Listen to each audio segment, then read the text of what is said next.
श्री वामन पुराण 94वां अध्याय। बलि का प्रहलाद से प्रश्न, विष्णु की पूजना आदि विधि, मासा अनुसार विविध दान विधान, विष्णु मंदिर निर्माण और विष्णु भक्त एवं वृद्ध वाक्य की महिमा का वर्णन। बलि ने कहा, तात आपने सब कुछ कह दिया, अब आप जनार्दन का पूजा करने से प्राप्त होने वाली गति का कथन करें। किस प्रकार की आराधना करने से वासुदेव को प्रसन्नता होती है? उन जगत गुरु को प्रसन्न करने के लिए किस प्रकार के दान करने चाहिए? कौन सी वस्तुएं प्रशंसित हैं?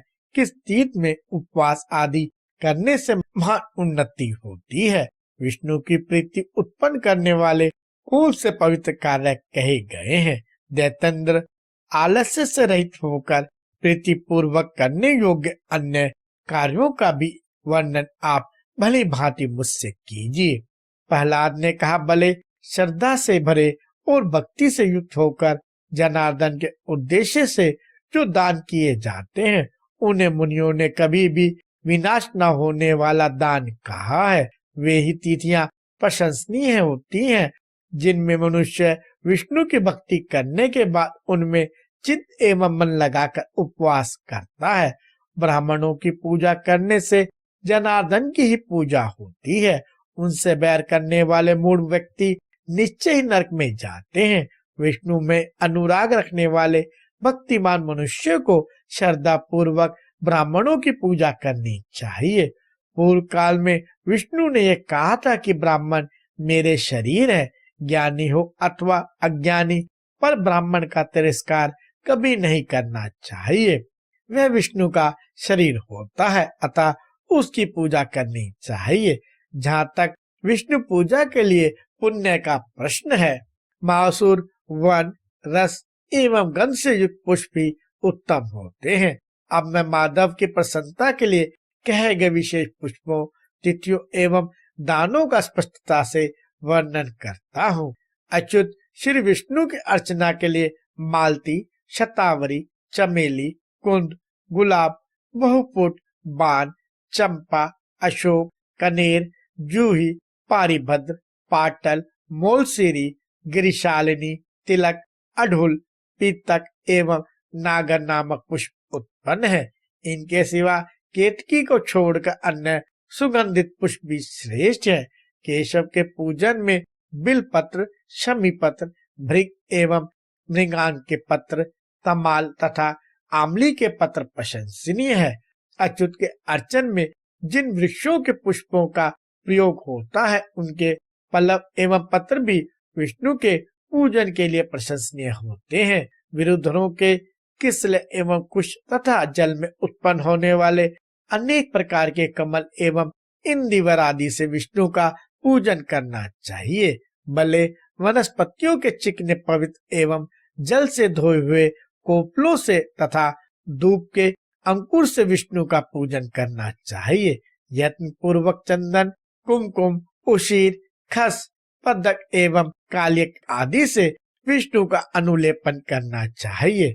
श्री विष्णु को महिष नामक कण, दारू, सिंहल, अगरू, सीता, शंख एवं जाति फल का धूप प्रिय होता है। धित के संस्कृत जौ, गेहूं, शाली धान्य, तिल, मूंग, उड़द और हरि को प्रिय है। हे निष्पाप, मधुसूदन को गो, पवित्र भूमि, वस्त्र, अन्न और सोने के दान प्रिय होते हैं। दानव माघ मास में माधव की प्रसन्नता के लिए तिल धेनु एवं इंद्रनादिक दान करना चाहिए। महान पुरुषों को गोविंद की प्रीति के लिए फागुन मास में चावल, मूंग, वस्त्र तथा कृष्ण मिक्षम दान करना चाहिए। चैत मास में विष्णु की प्रीति के लिए ब्राह्मणों की भांति भांति के वस्त्र, शैया एवं आसनों का दान करना चाहिए। मधुसूदन की प्रीति के लिए वैशाख मास में श्रेष्ठ ब्राह्मण को सुगंधित गंध एवं माल्यों का दान करना चाहिए। त्रिविक्रम की प्रीति के लिए सज्जन व्यक्तियों को ज्येष्ठ मास में जल का घड़ा, जलधेनु, ताड़ का पंखा तथा सुंदर चंदन का दान करना चाहिए। भगवान वामन की प्रीति के लिए आषाढ़ मास में भक्ति पूर्वक जूते का जोड़ा, छत्र, लवण एवं आंवले आदि का दान करना चाहिए। बुद्धिमान मनुष्य को श्रीधर की प्रसन्नता के लिए श्रावण मास में घी और दूध से भरे घड़े, धृत, धेनु एवं फलों का दान करना चाहिए। भाद्रपद मास में हरिकेश की प्रसन्नता के लिए पायस, मधु, घी, नमक और गुड़ से बनाए गए मीठे भात का दान करना चाहिए।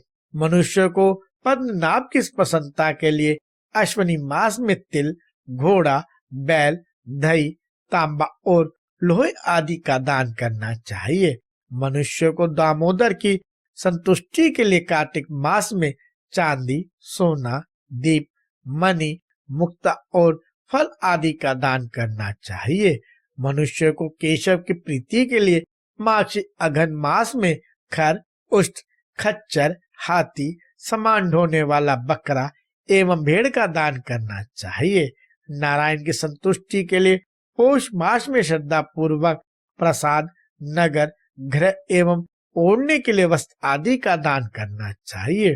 पुरुषोत्तम की संतुष्टि के लिए सभी समय दासी, दास, आभूषण एवं मधुर आदि षट रसों से युक्त अन्न का दान करना चाहिए।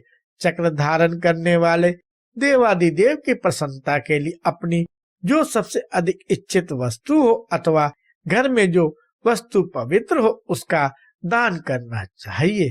केशव भगवान का मंदिर निर्माण कराने वाला मनुष्य सतत स्थायी पुण्य लोकों को प्राप्त करता है। फूल फल वाले वाटिकाओं का दान करने वाला इच्छा अनुसार प्रशंसनीय भोगों का भोग करता है। विष्णु भगवान के मंदिर का निर्माण कराने वाला पुरुष अपने पितामह से आगे के 8 कुल पुरुषों का उद्धार करता है। दैत्य पितरों ने यदुश्रेष्ठ योगी एवं तपस्वी जामग के सामने इस गाथा का वर्णन किया था। क्या हमारे कुल में पवित्र व्रत धारण करने वाला इस प्रकार का कोई विष्णु भक्त उत्पन्न होगा जो हरि का मंदिर बनवाएगा? क्या हमारी संतति में कोई विष्णु मंदिर में श्रद्धा पूर्वक चूने आदि से सफाई कराने वाला और झाड़ू देने वाला धार्मिक उत्पन्न होगा?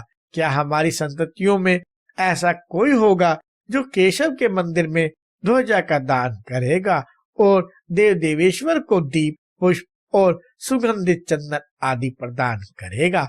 महापात की अथवा उपपात की व्यक्ति विष्णु मंदिर को भांति भांति के रंगों से सजाकर अथवा दिव्य चित्र बनाकर पाप से मुक्त हो जाता है। असुर पितृगण के इस प्रकार के वचन को सुनकर उस निपश्रेष्ठ ने पृथ्वी पर मंदिर का निर्माण कराया। वह उसमें चूने आदि से सफाई तथा धोना पोछना आदि करता था। वह केशव की विभूतियों, नाना प्रकार की धातुओं से निर्मित वस्तुओं तथा 5 वर्ण के तिलकों से पूजा करने लगा। भले उसके वासुदेव के मंदिर में स्वयं विधि पूर्वक सुगंधित तेल एवं घी से भरे दीपक का दान किया। उसने विष्णु मंदिर में कुसुम मजीट के रंग में रंगे श्वेत एवं लाल रंग के तथा 9 रंगों वाले भांति भांति के ध्वजों को आरोपित किया। उसने पुष्पों, फलों, लता पल्लवों एवं देवदारू आदि भांति भांति के वृक्षों से पूर्ण उद्यानों का निर्माण कराया। पाकशाला के अध्यक्ष के विधान को जानने वाले एवं रत्नों से अलंकृत करने वाले अत्यंत कुशल पुष्पों से अधिष्ठ बड़े बड़े मंचों का निर्माण कराया। उनमें प्रतिदिन यतियों, ब्रह्मचारियों, क्षत्रियों, ज्ञानियों, दीनों, अंधों एवं विकलांगों, लंगड़े, लूले आदि पुरुषों का सत्कार होता था। हम लोगों ने सुना है कि ऐसा कार्य करने से श्रद्धावान और जितेंद्र राजा जामघन ने विष्णु लोक को प्राप्त कर लिया। भले विष्णु लोक की प्राप्ति की कामना करने वाले पुरुष आज भी राजा जामग द्वारा प्रतिष्ठित उसी मार्ग का आश्रय लेते हैं। इसलिए राजेंद्र, तुम भी हरि का मंदिर बनवाओ और प्रयत्न पूर्वक उन हरि बहुश्रुत ब्राह्मणों एवं विशेष रूप से सदाचार परायण पवित्र पुराण जानने और प्रवचन करने वालों का पूजन करो।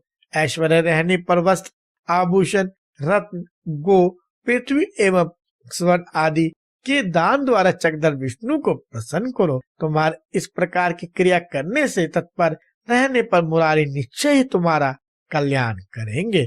भले विभु जगन्नाथ अनंत अच्युत का आश्रय ग्रहण करने वाले व्यक्ति दुखी नहीं होते।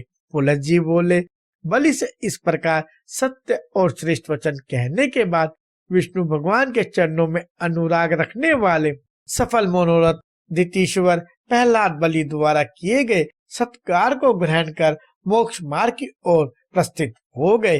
पितामह प्रहलाद के प्रसन्न होकर चले जाने पर बलि का महल चंद्रमा की भांति प्रकाशित होने लगा। महामहिम उस बलि ने विश्वकर्मा से केशव का मंदिर निर्मित करवाया।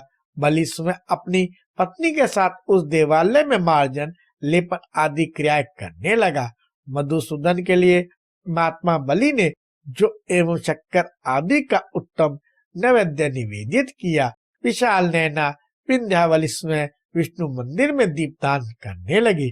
बुद्धिमान बलि पुराण वेत्ता श्रेष्ठ ब्राह्मणों से धार्मिक प्रवचन करवाने लगे। उस प्रकार के धर्म मार्ग में स्थित रहने वाले असुरों में श्रेष्ठ बलि की रक्षा के लिए दिव्य शरीर धारण करने वाले जगत परि परमात्मा जनार्दन वहां विराजने लगे। वे द्वार पर रहते हुए 10,000 सूर्यों के समान तेज वाले मूसल को लेकर दुष्ट शत्रुओं के युद्धपतियों का संहार करते एवं प्राचीर पर कोटों से रक्षित बलि के भवन में किसी को प्रवेश नहीं करने देते थे। सभी गुणों से सुंदर लगने वाले विधाता नारायण के द्वारपाल होने पर बलि भी अपने महल के भीतर निरंतर सुरों एवं ऋषियों में सर्वश्रेष्ठ नियमन करता हरि का पूजन करने लगा।